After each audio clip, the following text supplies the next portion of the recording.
Furthermore, not only should the deposition have been thrown out, but there was supposedly this report that was done by a social worker that worked with the Health and Human Services, or rather the protective services, the Child Protective Services. There had been an allegation that the father had engaged in inappropriate contact with the child, that had done things that were inappropriate to the child, and as a result, there had to be interviews with both the father and the mother.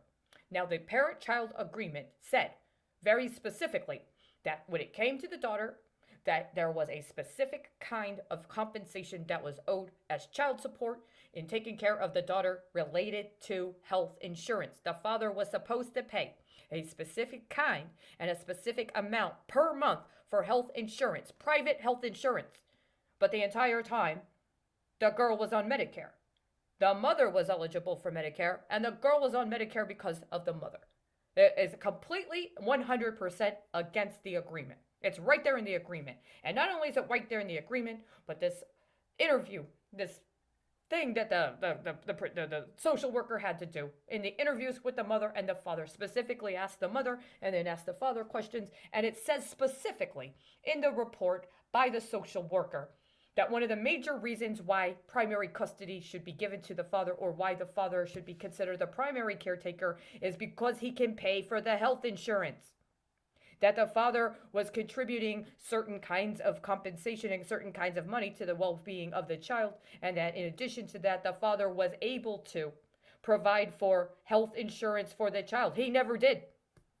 The social worker said that the primary reason that he was considered to be the primary caretaker and eligible for being the primary caretaker, despite the fact that there had been allegations about his inappropriate activity with the child, is because he was able to provide for the health care, and he didn't. She was on Medicare the whole time. Not one lawyer, not the judge, not anybody that was a supervisor at Child Protective Services seemed to think this was a problem. If you're interviewing somebody and they tell you that they're capable and that they're providing health insurance for a child that you are supposed to be investigating in a matter such as this, does it not behoove you to check out supporting documentation? Are you telling me that social worker did not read the agreement?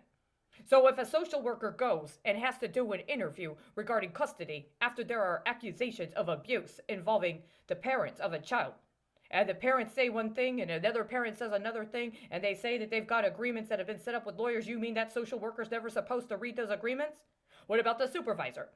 You mean the supervisor never double checks these reports before they make a sign off and enter as evidence in a proceeding? I don't believe that.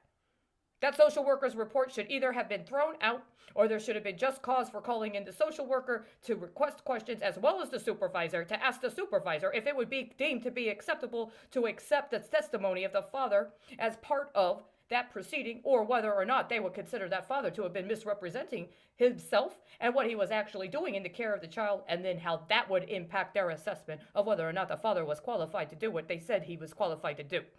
It should not have ever been admitted as evidence. It should never have been used in the proceeding. Everything about the proceeding was completely unacceptable.